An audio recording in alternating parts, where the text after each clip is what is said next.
गहाण खत होतं म्हटलं महाराज.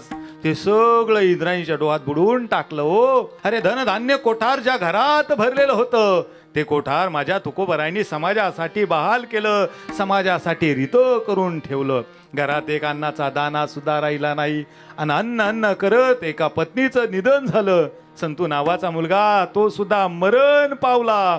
आणि आता मात्र तुकोबरायांवर उपासमारीची वेळ आली. म्हणून तुकोबरायांनी काय करावं, एखाद्या सावकाराकडे जावं, त्याचं थोडंफार कर्ज घ्यावं. आणि कर्जाची परतफेड झाली नाही म्हणून सावकारानं गावात यावं. पण माझ्या तुकोबरायांनी गावात कुठं थांबावं, कुठंतरी भामचंद्रावर जावं, कधी घोडाऱ्यावर जावं, कधी भांडाऱ्यावर जावं, भगवंताचं भजन चिंतन मनन करत राहावं. एके दिवशी सावकार अनेक वेळा चक्रा मारून मारून सकाळी लवकर गावात आला. तुकोबराय आपले विना घ्यावं, चिपळ्या हातात घ्यावा आणि पुन्हा एकदा भामचंद्र भंडाऱ्यावर भगवंताचं भजनासाठी जावं. सकाळी सकाळी सावकार गावात आला आणि तुकोबरायनं म्हणाला, तुका माझं जर कर्ज दिलं नाही तर लक्षात ठेव. पण हा सगळा प्रकार गावातल्या पाटलाने बघितला आणि सावकार निघून गेला. लागल तेवढं बोलला. त्याची भाषा विचित्र होती, माझ्या कोणते शब्द निघणार नाही. आणि महाराज तो सावकार निघून गेला. तुकोबरायांना एकेरी शब्दात उल्लेख करून अपमान करून निघून गेला. पण हा सगळा प्रकार पाटलाने बघितला आणि पाटील तुकोबरायांकडे आले आणि तुकोबरायांना म्हणाले, तुका खबरदार, पुन्हा एकदा जर सावकार या गावात दिसला तर तुला गावात राहता येणार नाही. कोपला पाटील, कोपला पाटील गावाचे लोक, कोपला पाटील गावाचे लोक, आता माझ भीक कोण गाली, आता माझ भीक कोण गाली. कोपला पाटील गावाचे लोक, कोपला पाटील गावाचे लोक, आता माझ भीक कोण गाली, आता माझ भीक कोण गाली. कोपला पाटील गावचे लोक, कोपला पाटील गावाचे लोक, कोपला पाटील गावचे लोक, कोपला पाटील गावाचे लोक, कोपला पाटील गावचे लोक, कोपला पाटील गावचे लोक, आता माझ भीक कोण घाले, आता माझ भीक कोण घाली.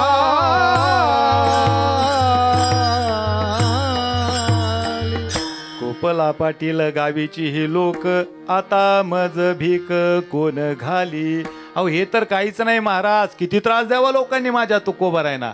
जी लोक वैकुंठ गमनाच्या वेळेस रडायला होती तीच लोक माझ्या तुकोबरायांना त्या काळात त्रास द्यायला सुद्धा होती महाराज. मंबाजी बुवांनी माझ्या तुकोबरायांना काट्यानं मारावं, मंबाजी बुवानं काट्यानं मारावं. पण आज तुकोबरायांच्या कीर्तनाला मंबाजी बुवा आले नाही म्हणून माझ्या जगद्गुरु तुकोबरायांनी त्या ठिकाणी वाटी घ्यावी, तेल घ्यावं आणि माझ्या मंबाजी बुवाकडे जावं. का? नाजूक हात आहे, कधी काट्याचा स्पर्श झाला नसेल, लागला असेल, तुमच्या हाताला ओरबडले असेल काटे आणि म्हणून हाताला तेल लावं. किती मोठं अंतःकरण आहे संतांचं, किती मोठं अंतःकरण आहे महाराज. अहो हे तर सोडाच महाराज, एवढंच नाही, त्या शिवबा कासाराच्या बायकूनं खळखळ उकळलेलं पाणी सुद्धा माझ्या तुकोबरायांच्या अंगावर फेकलं आणि माझ्या तुकोबरायांची काया अशी तिळ तिळ तिळ जळत राहिली. जळो माझी काया लागला वणवा, जळो माझी काया लागला वणवा. जगद्गुरु तुकोबरायांच्या जीवनाचा विचार केला महाराज.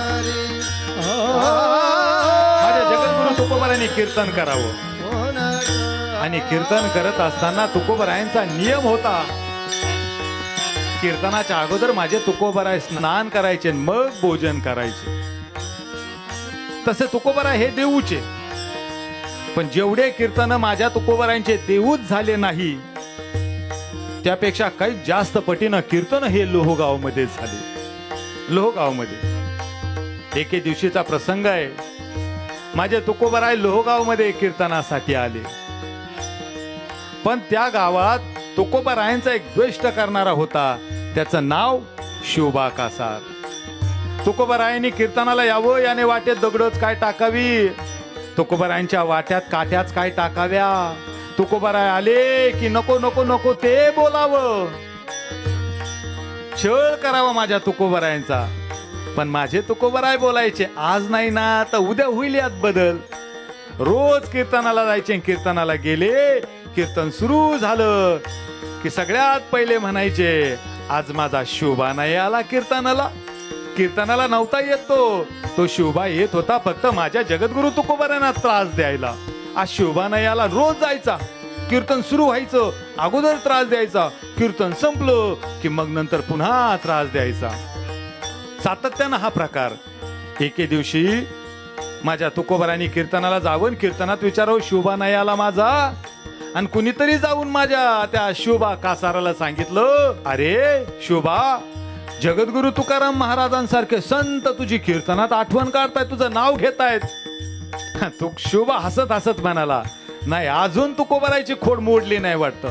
चांगलीच खोड मोडवतो, अद्दलच घडवतो, परत तो तुका माझं नावच घेणार नाही. आणि तो शिवबा कासार तुकोबरायांच्या कीर्तनाला आला. त्याला सुरुवातीला वाटलं सुरुवातीलाच त्रास द्यावा, पण त्याला वाटलं थोडस कीर्तन ऐकू आणि मग त्रास द्यायला सुरुवात करू. तुकोबरायांची अभंगवाणी सुरू झाली. साचानी मवाळ मितुले आणि रसाळ शब्द जैसे कल्लोळ अमृताचे. माझे तुकोबरायांच्या मुखातून अमृतमय शब्द बाहेर पडू लागले. शिवबाच्या हृदयाला आशय जाऊन भिडले की जन्म जन्मीचा भक्त शिवबा कासार माझ्या तुकोबरायांचा झाला. डोळे भरून आले, मन सद्गतीत झालं. कीर्तन आटपलं, तुकोबरायांच्या चरणावर नतमस्तक झाला. महाराज, तुमच्या शब्दानं मी गहिवरलो, माझा अंतःकरणामध्ये बदल झाला. मी आता कधी कधी कधी म्हणून तुम्हाला त्रास देणार नाही, तुमच्या सोबत कायम स्वरूपी थांबेल. एके दिवशीचा प्रसंग आहे. तुकोबरायांना शिवबा कासारानं विनंती करावं, महाराज, मी खूप त्रास दिला हो तुम्हाला, जाऊ दे बाळा शिवबा. महाराज, माझी एक विनंती आहे, बोल ना. आज कीर्तन संपलो की माझ्या घरी भोजनाला याल का हो? तुकोबराय म्हणतात, ठीक आहे बाबा, जशी भगवंताची इच्छा. तुझी इच्छा आहे ना मी तुझ्या घरी यावं, काळजी करू नको, मी तुझ्या घरी येतो. तुकोबरायांचं कीर्तन सुरू झालं. इकडे शिवबा कासार घरी आला. त्याची बायको चुलीवर